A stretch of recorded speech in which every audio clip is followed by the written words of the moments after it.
on News Hour tonight. Allah ya ji kansu, Allah ya gafarta musu, na yafe masa duniya wa lahira, biyayya da imin, Allah ya masa albarka, annabi san da zuwansa. The grief is unbearable in Torankawa village, Bunko. As victims' families demand justice. Saudi Arabia declares Eid al-Fitr for Sunday, March 30. Former Rivers head of service denies kidnap rumors.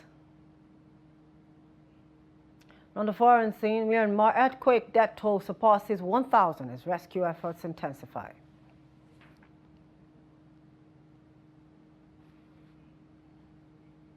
Good evening, this is News Hour on Trust TV. I am Chiamaka Nwafo. The dust has settled, but the pain lingers in Turunkawa village, Kano State. Families of the 16 hunters lynched in Edo State are left with grief, unanswered questions, and a demand for justice. What was meant to be a Salah homecoming turned into a massacre, leaving widows, orphans, and parents grappling with an unbearable loss. Trust TV's Abdulaziz Ibrahim visited the village to witness the aftermath of this tragedy and hear the cries for justice from those left behind. Allah ya ji kansu, Allah ya gafarta musu, na yafe masa duniya wa lahira, biyayya da imin, Allah ya masa albarka, annabi san da zuwansa. The grief is unbearable in Torankawa village, Bunkure local government area, Kano State. What should have been a joyous Salah homecoming has become a nightmare for families mourning their loved ones, hunters who never made it back. Among them was 21-year-old Abdullahi Harisu, whose mother and widow now face a future filled with sorrow. May Allah forgive my husband, Abdullahi, who was among those killed, and may he rest in Al-Jannah. He was fondly called Abba, but his name is Abdullahi. He was everything to me, always helping, as his siblings are still young. May Allah grant him paradise for being such a good son. For Abdullah's father, the pain is beyond words, not just losing a son, but witnessing the brutality unfold on social media.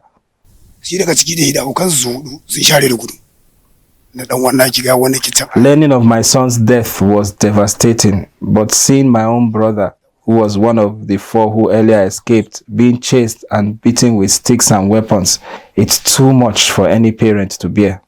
The 16-member hunting party set out for Port Harcourt and was returning home for Salah when the unimaginable happened. They were lynched by a mob in Uromi, Edo State, their lives cut short in a senseless act of violence. The brother of one of the few survivors, Muhammadu Yakubu, recounted the horrific events. They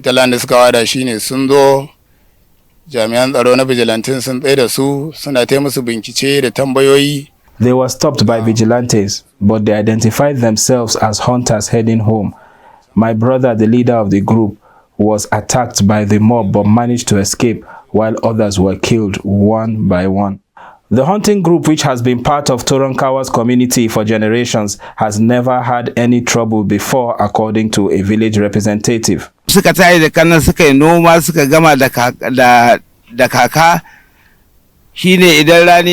years they have hunted peacefully. During the wet season, they farm, and in the dry season, they hunt. They are officially registered with Kano Emirate and always obtain hunting permits in Port Harcourt. For Dahiru Muhammadu, a hunter and tea seller, survival came down to a simple twist of fate. There wasn't enough space in the vehicle. The vehicle was full, so I and one other person had to stay behind. In the past, we always traveled together. Now, the families left behind struggle with grief and an uncertain future. Haruna's mother, now responsible for his widow and 4 children, faces a painful reality. My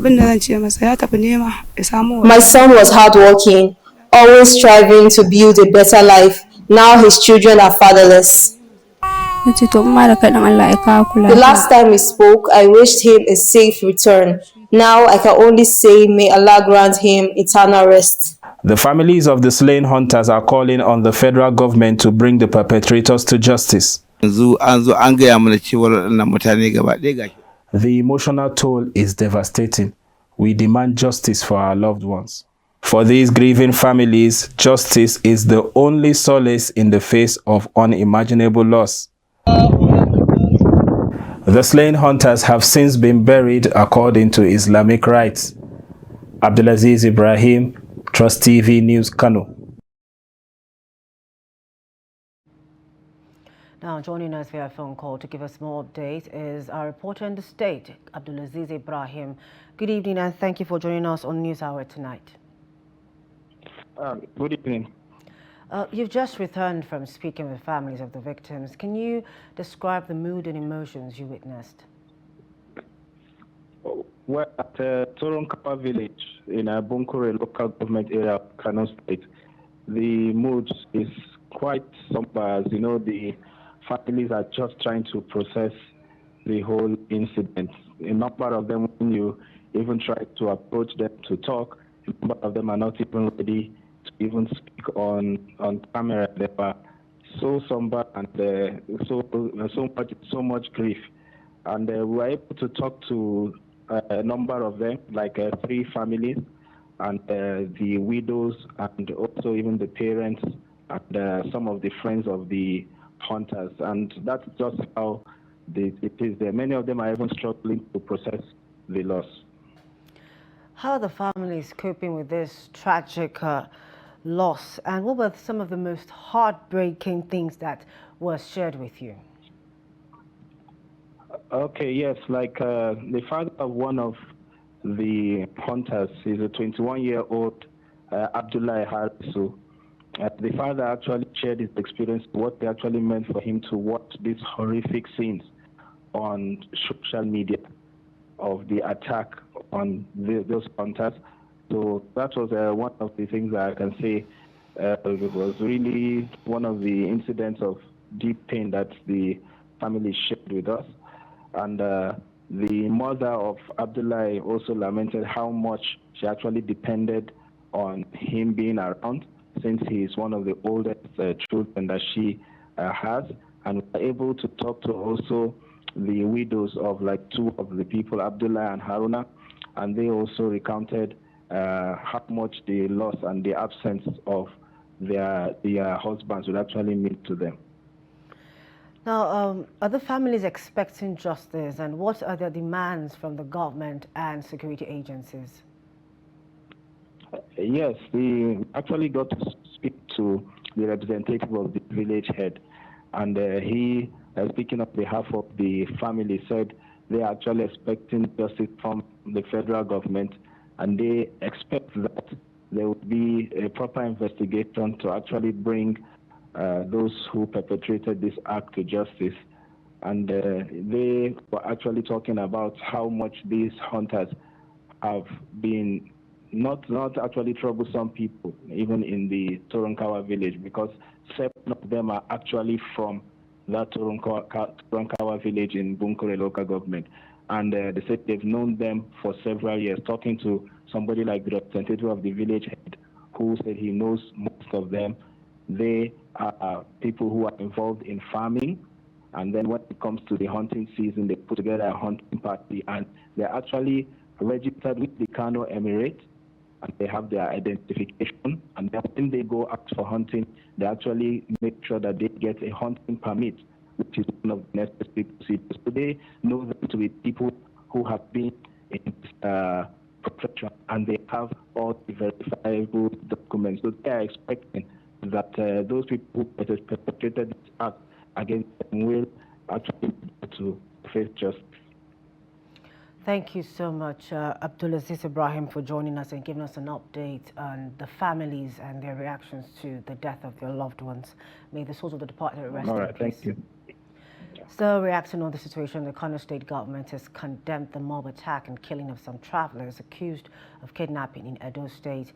In a statement by the Kano Commissioner of Information and Internal Affairs, Ibrahim Weya, on Saturday, the state government condemned the heinous act and demanded a firm response from security and judicial institutions. where said the incident highlights the alarming increase in extrajudicial killings across Nigeria. All individuals found to be complicit in this atrocity must be brought to justice, including any law enforcement personnel who may have neglected their duty, the statement reads. Reiterating the need for human rights protection, the state government also demanded measures to prevent any recurrence of such violence.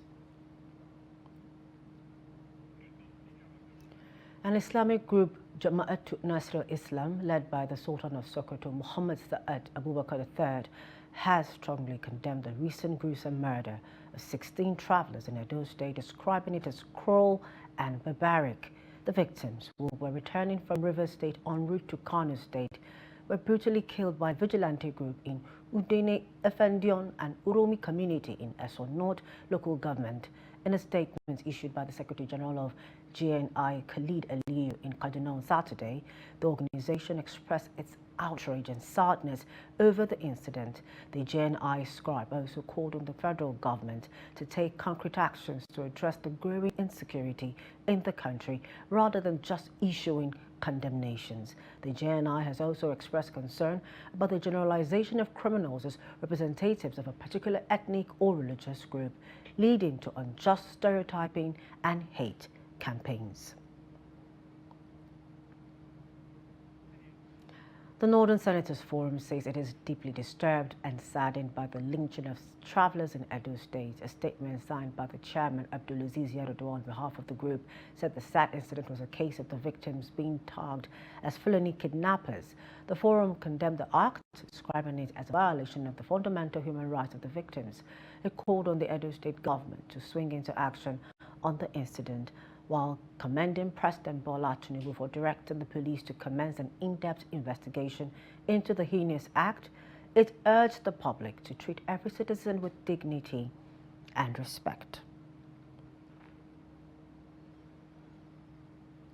Moving away from that, Saudi Arabia has officially announced that Eid al-Fitr will be celebrated on Sunday, March 30, 2025, after the Shawwal crescent was sighted earlier on Saturday evening.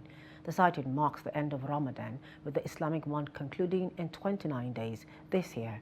Eid al-Fitr falls on Shawwal 1, marking the conclusion of a month of fasting and spiritual reflection for Muslims around the world. As per Islamic tradition, months last either 29 or 30 days, depending on the moon sighting. Earlier, Saudi authorities had called on citizens to observe the sky for the crescent of Ramadan 29 to determine the start of Shawwal. Following confirmed reports of the sighting, the Supreme Court of Saudi Arabia declared Sunday as the first day of Eid celebrations. Amid the rising cost of living, Nigerians, especially Muslims, trip to motor parks to travel for the Salah celebrations. However, the influx of passengers at the motor parks did not cause an increase in transport fares, as drivers bemoaned the surge in fuel prices and vehicle maintenance costs. From Kaduna, Trust TV's Bello Musa has more. This is the busy Car Motor Park. It is a take-off point for passengers going to mostly northern states during festivities like Salah and Christmas. Drivers here are counting their gains due to influx of passengers at the motor parks. I went to other parks, but there was no vehicle to convey people until I came here. The transport did not increase, but I struggled before I got this bus.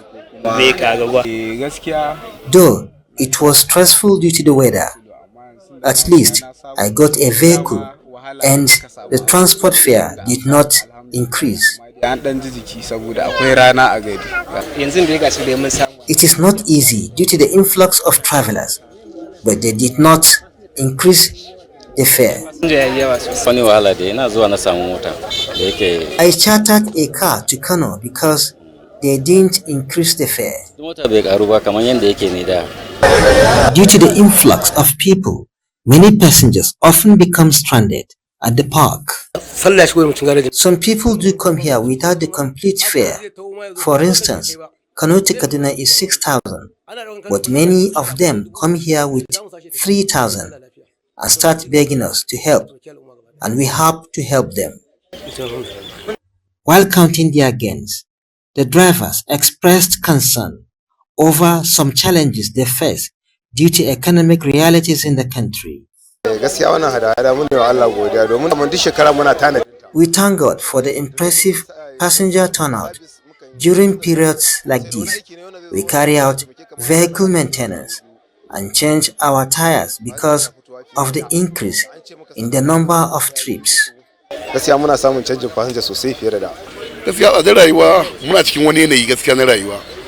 The cost of living is affecting us. The prices of spare parts and fuel have all surged. At times, we find it difficult to maintain our vehicles. We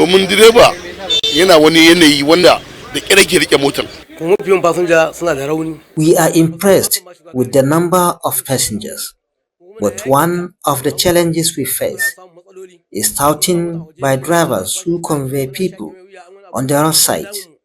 And unfortunately, in some cases, passengers fall victim to touting. At the time of filing this report, passengers were still trooping to the Kano Motor Park. Bello Musa, Trust TV News Kaduna. From Kaduna, we go to Jos, where traders, especially shoes and clothes sellers, are lamenting what they termed low patronage as their dough-for-truth preparations wind down in the capital of Plateau State. According to the traders, they usually sell more than 90% of their items even before the end of Ramadan, unlike this year that they have been struggling with sales. Jos TV's Musa visited some of the markets in Jos and filed in this report. Markets typically bustle with customers, especially during festive periods when there is high demand for goods like clothes, shoes, and other items for the celebration. However, this year, traders in Jos say demand for goods for celebration is low. Honestly, this year, nothing much was done. Nothing much was done. People are not coming, people are complaining of food. They are looking for what to eat before they think of buying shoes. So the truth is that this year own have never been experienced. So many of us that used to bring this kind of goods, before now we bring the goods, waiting once they start the azumi, things will turn around. Nothing happened this year. So matsalolin da muka samu bare da yanzu gaskiya bara mun yi kasuwa sosai. We are facing numerous challenges this year compared to last year. Typically, 3 weeks before Salah, most of our goods would have been sold out. However, with just a day to Salah, we still have goods stuck in cartons because people lack money to purchase them due to high prices. A family man who usually buys 10 sets of shoes can only afford to buy 2 pairs now. Even then, he can only afford a deposit to complete later. So mun fuskanta ina ganin wannan abin daga matsalolin sha'ani na kuɗi. Some faithful who visited some markets for their last-minute shopping for the celebration expressed concern over the high cost of commodities in the market. Okay, as for last year, I can even afford like 10 pair of shoes. Yeah, because me I used to sell it. So today I came to the market to buy only 4. Yeah, to tell you the price now. The price is higher than last year. Yes. For some people it's affordable, but some people it's not affordable. It's not everybody that can afford everything in this market. It's just becoming very worse and expensive. It's becoming very expensive, and every day they're adding like 500, 300 on the items. So it's not everybody that can afford everything in the market. I'm here to buy Salah bill. So the price is so high, it's so expensive. More than the money I come with. So we need some discounts in the materials that we are here to buy. So now you know how world is. Everything is so expensive. While many traders are complaining about low patronage, customers on the other hand are expressing frustration over their lack of money to purchase celebration items as well as hike in prices. Ado Musa, Trust TV News, Jos. The usually bustling city of Dutse, the capital of Jigawa State, was unusually quiet on the eve of Salah celebrations, as residents struggled to come to terms with the harsh economic reality. A visit to the city's major roads on Saturday revealed a desolate landscape, devoid of the usual frenzy of activities that characterize Salah celebrations, as the economic downturn, coupled with rising inflation, has left many households in the state without the resources to make a Salah memorable time. Trust TV's Ali Rabiu Ali has more. Many residents have been pushed to adopt a more cautious approach to the celebrations, with some opting to stay indoors rather than venturing out to markets to purchase meat and ingredients for the traditional Salah feast. Others in the Mechanic Village area of Dutse Metropolis attributed the non-celebratory atmosphere to the crippling effects of inflation, which has left many households struggling to afford basic necessities. As part of the Salah preparation, as you can see, I just bought my car here. I'm trying to fix it, but due to the situation of the country is hard. You understand? As you can see right now, I'm waiting to receive an alert, but up to now, I have not received it. So there's no any Salah preparation.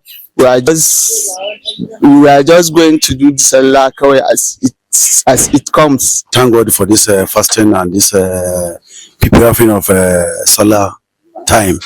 We thank God for everything, but everything is somehow. We thank God for everything and we pray for everything. All what you do for this fasting, may God watch. May God bless us, and all what you need for, may God help us and guide us. Preparation of Salah has begun since yesterday. We are preparing to see how the Salah will take over by the grace of God, inshallah. The situation in Dutse is a stark reminder of the economic challenges facing many Nigerians, particularly in the northern regions. As the country struggles to recover from the fuel subsidy removal and other economic shocks, many residents are being forced to adopt austerity measures, even during traditionally festive periods like Salah. From Jigawa, Ali Rabiu Ali, Trust TV News.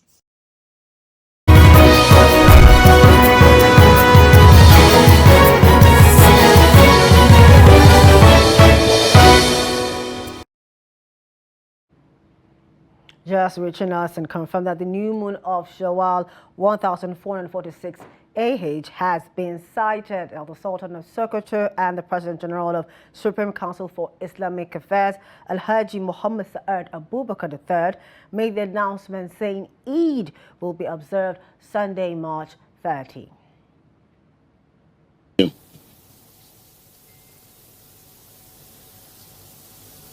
Dear brothers and sisters in Islam, Assalamu alaikum wa rahmatullahi wa barakatuh. Today, 29th day of March 2025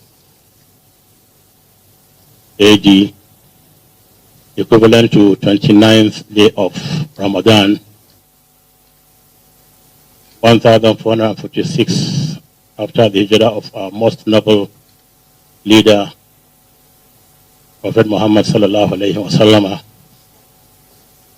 brings us to the end of 1446 Ramadan fast. Today, the 29th day of Ramadan, we received reports from various Muslim leaders and organizations such as Sheikh of Borno, Emir of Dutse, Emir of Argungu, Emir of Maru, Emir of Daura, the Emir of Zazo, and also the leadership of the Jibwis in Jos, of the confirmation of the sighting of the new moon of Shawwal 1446 after the hijrah of our most noble leader. Therefore, tomorrow, 30th March 2025, makes it first Shawwal 1456 after Hijrah, and also the Eid al-Fitr Day.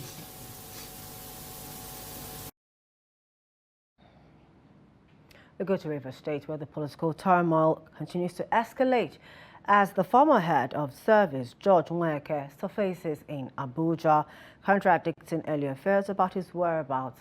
His conflicting statements have added to chaos, fueling speculations of shifting alliances in the power struggle between Governor Similayo Fubara and his rivals. Here's more. A visibly distressed Florence Uweke told journalists she feared for her husband's safety, stating she had lost all contact with him. When they pressured him to sign that document, he said he will not sign. That is of him to sign, he will resign. He just resigned and called me in the office. I was in the office when he called me that he has resigned. I said, what happened? He said, till I come back. When I came back, I asked him. He started telling me that they brought a document, that the document is that they found another $15 billion naira, 15 billion naira that the government did not declare. And he told that he doesn't know anything about that one. That what he handed over to them is what the governor handed over to him. And when they pressurized him, he said no, instead of all this wahala, let him leave them. He now wrote his resignation that he's not working again. He cannot come and sign what he does not know. He cannot come and sign what is not true. Where is the 15 billion naira coming from that he would not sign? Instead of signing, let him go. That was how he resigned. Oh, Jesus, help me. Nigeria, help me. My husband is in trouble. My husband is in trouble. However, in a video message sent to our correspondent on Saturday morning, George Uweke confirmed he was in Abuja and intended to turn himself in to authorities. After the press interview I granted, I just saw a video of my wife, my friend, where they went to hold her and they fed her with all kinds of fallacies. They told her to kidnap. I want to clear this. I am not kidnapped. I am in Abuja. This is Transport Hotel, where I'm lodging. And they told her that I was kidnapped and she's crying, and they wrote a script for her to say all sorts of things. I want to put this straight. I am the head of service, and I'm on oath. My wife does not know the things that happen in my office. I don't discuss anything about office to her. It's only my domestic or social matters that we discuss. So that script they wrote for her is null and void. So I want to clear the air that I am safe, I'm fine, I'm in Abuja. By tomorrow morning, I intend to go to the security agency to report myself. Before his disappearance, Uweke made serious allegations against Rivers State Governor Similayo Fubara, accusing him of plotting to back Bauchi State Governor Bala Muhammad in the 2027 presidential election. He also alleged that Fubara had engaged with militants to orchestrate attacks on oil facilities and other critical assets. It all started with the State House of Assembly, where the governor, Similayo Fubara, directed his chief of staff to burn down the assembly in a way to avert the suspected impeachment. That evening, Edison was in government house with many of his boys, including the former chairman of Obiakbo, one Mr. Chijoke. Another attempt was also made to destroy the residential quarters of the House of Assembly members, if not for the press conference that was made there by Rivers youths, Rivers elders, and National Assembly members. That would have been another barbaric demolition in Rivers State. Governor Fubara, in a swift response, dismissed Uweke's claims as baseless, suggesting he had been coerced or financially induced to make the accusations. The governor supported his rebuttal with screenshots of alleged conversations between Uweke and the chief of staff, Adi Sinehe. You know, anything anybody is doing in this life, if you do a good, you will meet good. If you do bad, definitely you will get your reward for the evil. You know my relationship with him. I don't know where I've offended him that he will cook this level of lies against me. It's not Chibo. It's not. He cannot. He decided that he cannot sign anything against you. He decided that he cannot sign anything against you. Meanwhile, former Rivers State Governor Rotimi Amechi has weighed in on the ongoing political feud between Governor Similayo Fubara and his predecessor, the current Minister of the Federal Capital Territory, Nyesom Wike. Amechi, in an interview with DW Africa on Saturday, claimed the disputes between the two political figures were primarily about control of state funds. The fight between the former governor of Rivers State and the FCT minister and the current governor is about sharing money. If not, what's the quarrel? Nigerians don't dislike corruption again because I've not seen anybody on the street shouting about what is the quarrel. Can both of them speak to the public and tell us what the quarrel is about? And then we are now denied democracy. So the Rivers is the only state in the country that can practice democracy.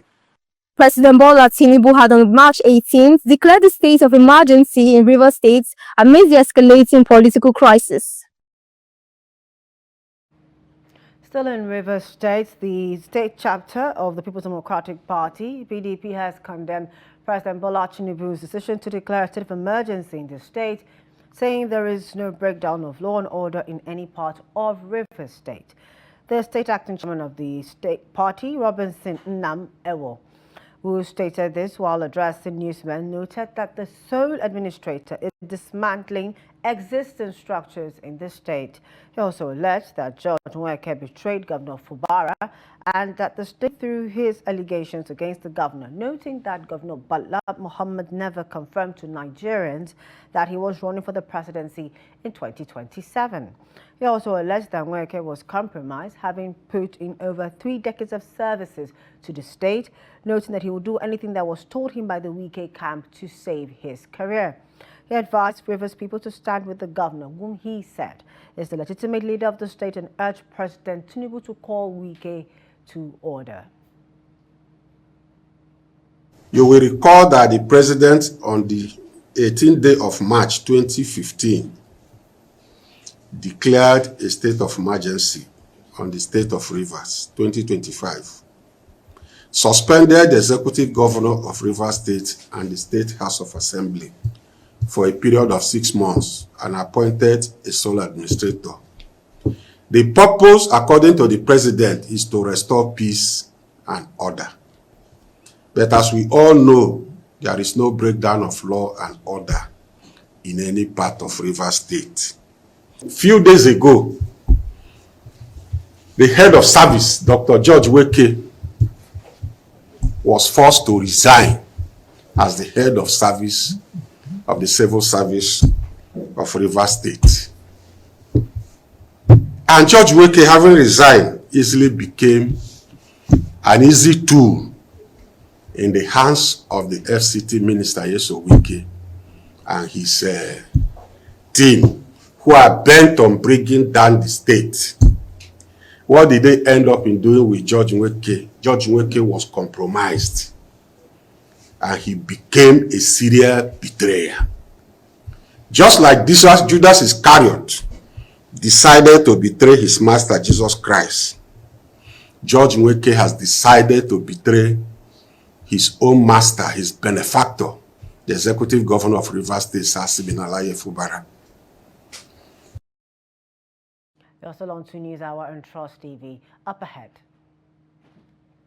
Gombe women embrace henna designs despite price hike. More when we return, please do stay with us.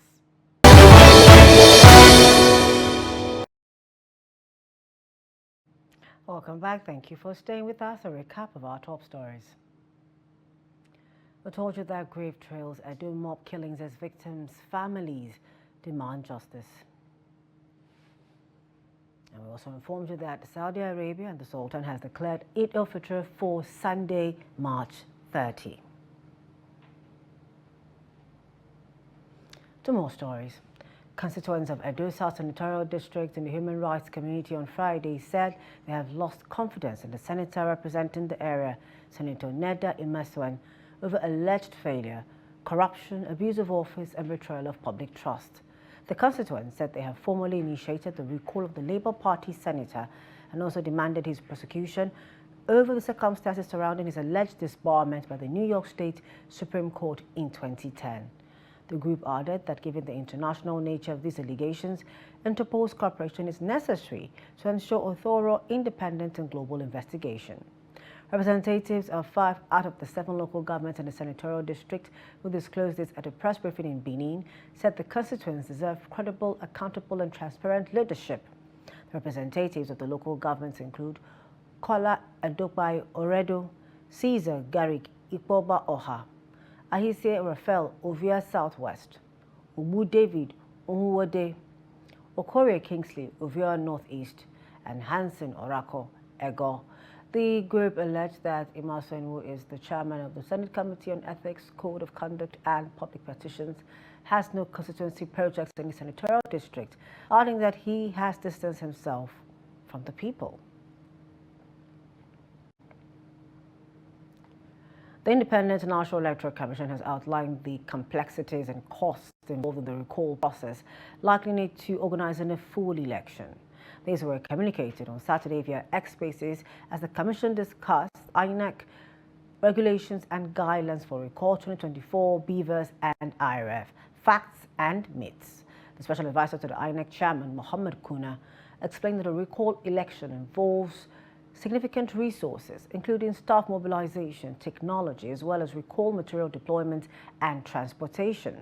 He noted that the process is more expensive than a senatorial election, requiring efforts equivalent to conducting 3 such elections. Also, the Chief Press Secretary to the INEC chairman, Rotimi Oyekomi, reaffirmed the Commission's commitment to following legal guidelines in the event of a recall. He added that if a seat in the National Assembly becomes vacant and INEC is informed by the presiding officers, a by-election will be conducted.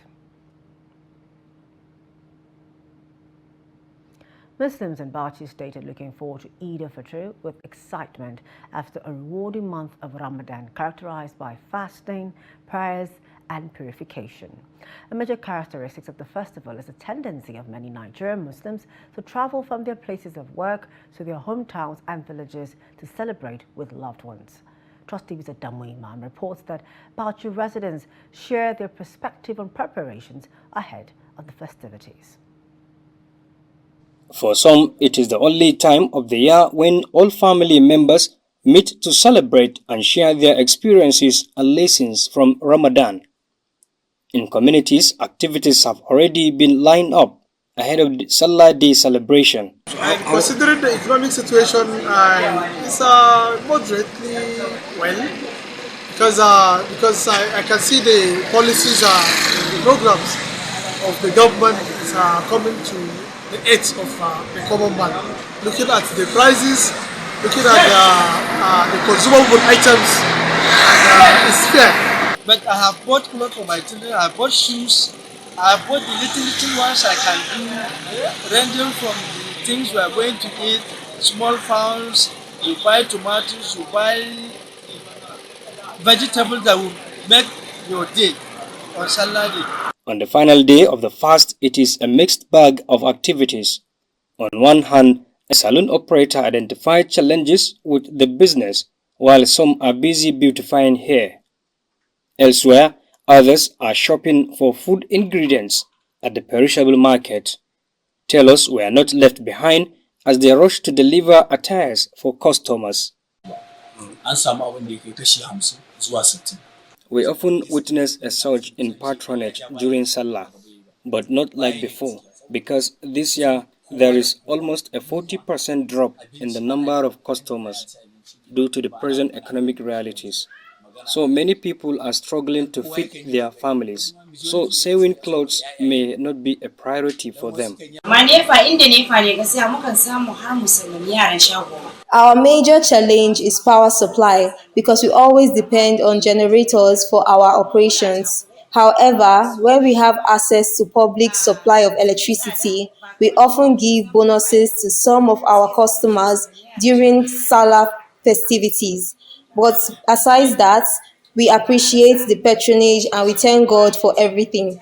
Okay, actually, I won't say much, but I've been appreciated since I came here, how I'm meeting, and what's important, you know how they are running, you know all their work, touching, steaming, all is well. And if I want to be there, I'll be there, just like 100%. However, other residents acknowledge that despite the economic downturn, they are privileged to witness the Eid al-Fitr Salah festival this year. Adam Imam, Trust TV News, Bauchi. On the eve of this year's Salah celebration, women in Gombe State have continued to trip to henna designers eager to beautify their hands and feet with intricate patterns. However, while business is booming, some henna artists are lamenting the lack of fair payment for their skills. Trust TV's Hassan Kohli tells us more. A day or two to the Salah celebration, women are lining up at various henna design spots in Gombe. The demand for these traditional hand and food decorations remains high even after the Salah festivities. Despite a surge in customers, henna designers say they are facing a challenge as many customers are unwilling to pay the reviewed prices for the artwork. The designers argue that the rising cost of materials and the time required to perfect its design necessitate higher charges of 500 naira for children to up to 15,000 naira for women. Yet, some customers continue to negotiate for lower rates.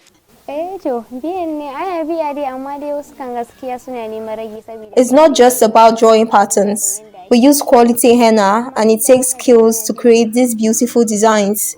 We urge our customers to respect the efforts we put into the work and pay accordingly.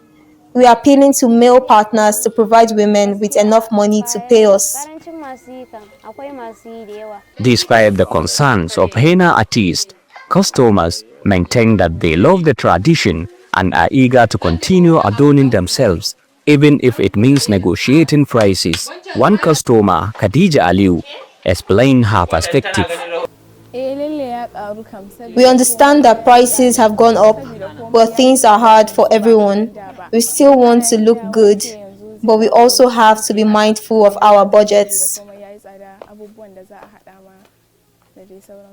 While the debate over pricing continues, one thing is clear: henna culture remains deeply cherished in Gombe. Yeah, actually, a lot of things are very expensive, but for the females, it was very important for them to be making this kind of designing, and also it will help a lot for them for the beauty of the women's.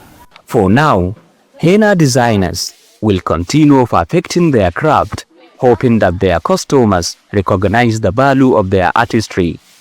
Hassan Kohli, Trust TV News, Gombe. As the Ramadan officially closes with the sighting of the new moon and declaration of Salah from Sunday 30th March, Muslims are preparing for the Eid celebrations in different ways. In Abuja, Trust TV's Rashidat Oyewole reports that the henna has become a traditional part of Eid preparations amongst ladies. Her report. Across the FCT, some women have continued to trip to henna design spots to catch some designs that have remained as a form of beautification for them.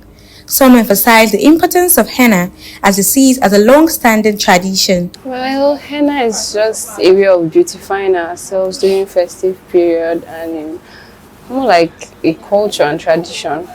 Henna is a traditional thing. I've been doing it since I was very young, so it's like a lifestyle. It's a joyful and festive atmosphere filled with anticipation for the Eid celebration. While some draw on the hands to beautify and amplify it, some others draw on both hands and feet, adorning themselves in beautiful designs and patterns. This cherished tradition unites women in celebration and beauty. It's indeed a season for henna artists who express satisfaction with the surging patronage as they welcome the ladies in batches. Like this festive season of Salah, most people draw henna because your henna tells about your culture, your tradition, and the occasion you're having as well. Indeed, henna tradition has become a significant part of the Eid celebration in most parts of the country. In Abuja, Rashidat Oyewole, reporting for Trust TV News. We go to Lagos State, where the police command has arraigned Abiola Odutayo in connection with the death of a 32-year-old Adetunji Okpayele, the co-founder of Bumper, popularly known as TJ. According to a statement by the Lagos State Police Public Relations Officer Benjamin Hundeyin on X on Saturday, Odutayo was arraigned on March 12, 2025, following her discharge from the hospital. She is facing charges of reckless and careless driving on a public highway, which resulted in the death of Okpayele. The incident that led to the death of Adetunji on March 4, 2025 has since sparked public concern. Over 35,000 Nigerians have signed a petition demanding justice, with many calling for more severe charges, including manslaughter, rather than the reckless driving charge. The development followed outrage by Nigerians over the death of Adetunji, who died on March 4, 2025, after a collision on Ozumbambadiwe, Lagos. The federal government says it is working with Turkish authorities to facilitate the safe return of a baby gorilla intercepted at Istanbul airport on December 22, 2024.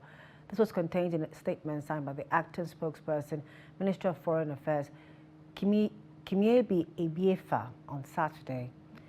According to the statement, the trafficking of endangered species is a serious crime that violates both Nigerian and international laws, including the Convention on International Trade in Endangered Species of Wild Fauna and Flora.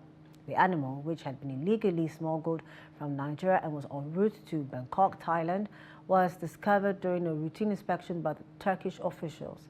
The baby gorilla is classified as critically endangered under CITES Appendix 1, and its trade is strictly prohibited unless for conservation or scientific purposes.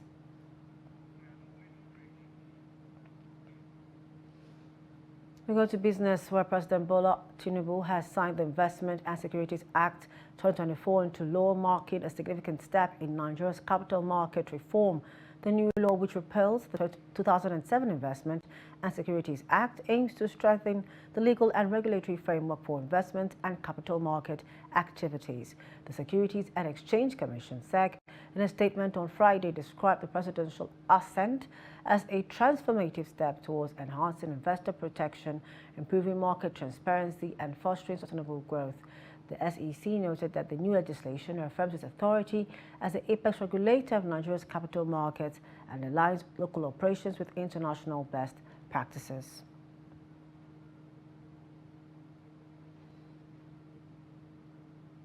Still in business, XAI, Elon Musk's artificial intelligence startup, has acquired X, the social media platform formerly known as Twitter, in an all-stock transaction valued at $33 billion. Musk announced the acquisition on X on Friday, adding that the deal will merge X's vast data resources with XAI's advanced AI models. While Musk emphasized the strategic alignment between the two firms, specifics on leadership integration and regulatory oversight remain unclear. The tech billionaire acquired X in October 2022 for $44 billion. In January, the United States Securities and Exchange Commission, SEC, sued Musk over alleged violations related to the Twitter acquisition. The lawsuit, filed in the Washington, D.C. federal court, accused the billionaire of failing to disclose his ownership of more than 5% of Twitter shares on time, which allegedly allowed him to buy stock at artificially low prices. Away from Nigeria, the death toll from a powerful 7.7 magnitude earthquake in Myanmar jumped to more than 1,000 on Saturday, as more bodies were pulled from the rubble of the scars of buildings that collapsed when it struck near the country's second-largest city. The country's military-led government said in a statement that 1,002 people have now been found dead and another 2,376 injured, with 30 others missing. The statement suggested the numbers could still rise, saying detailed figures are still being collected. The earthquake struck midday Friday with an epicenter not far from Mandalay, followed by several aftershocks, including one measuring a strong 6.4 magnitude. It sent buildings in many areas toppling to the ground, buckled roads, caused bridges to collapse, and burst a dam. Back here in Africa, Guinea's ex-dictator Musa Dadis Camara, who was sentenced to 20 years in prison over a 2009 massacre, was pardoned for health reasons by the West African country's junta head, according to a decree read out on national television following a landmark trial. A court found Dadis Camara guilty of crimes against humanity and sentenced him in July to 20 years behind bars over what is considered one of the darkest pages of Guinea's history. On September 28, 2009, at least 156 people were killed by gunfire, knives, machetes, or bayonets in a massacre at an opposition rally, according to a UN-mandated International Commission of Inquiry. Hundreds more were wounded and at least 109 women were raped. The abuses continued for several days against women who were held captive and detainees who were tortured. Only 57 bodies of the victims were recovered, according to families and human rights organizations, as the toll is believed to be far higher. We go to sports, where the Super Eagles of Nigeria will feature in the four-nation tournament in England in June. The Black Stars of Ghana and Reggae Boys of Jamaica will also participate in the competition. According to reports, the Super Eagles will fly into England after the historic first-ever clash against Russia in Moscow. They will use the matches to prepare for the 2026 FIFA World Cup qualifiers against Rwanda and South Africa in September. The Super Eagles have endured a dismal run in 2026 World Cup qualifiers with just one win from 6 games, and Ichele's side occupy 4th position in Group C with 7 points. The Nigerian National League NNL has expressed satisfaction with the competitive nature of the division. NNL Chief Operating Officer Ayo Abdulrahman stated that this while highlighting the performance and milestones from the first half of the season. He stated that the statistics reflect the strength of the teams and the quality of individual players this season. According to the statistics from the first stanza, Inter Lagos FC's Utuke Ebo topped scorers chart with 7 goals, while Abdullahi Umar netted the only hat-trick. Inter Lagos FC and Dakar FC led the scoring charts in their respective conferences, each recording 14 goals, while Wiki Tourists followed with 10 goals. On the other hand, Igbajo United, Jigawa Golden Stars and Zamfara United struggled in attack, scoring just 2 goals each. Warri Wolves and Mighty Jets considered fewest goals, while Adamawa United netted the most goals. The second stanza of the league will commence next month.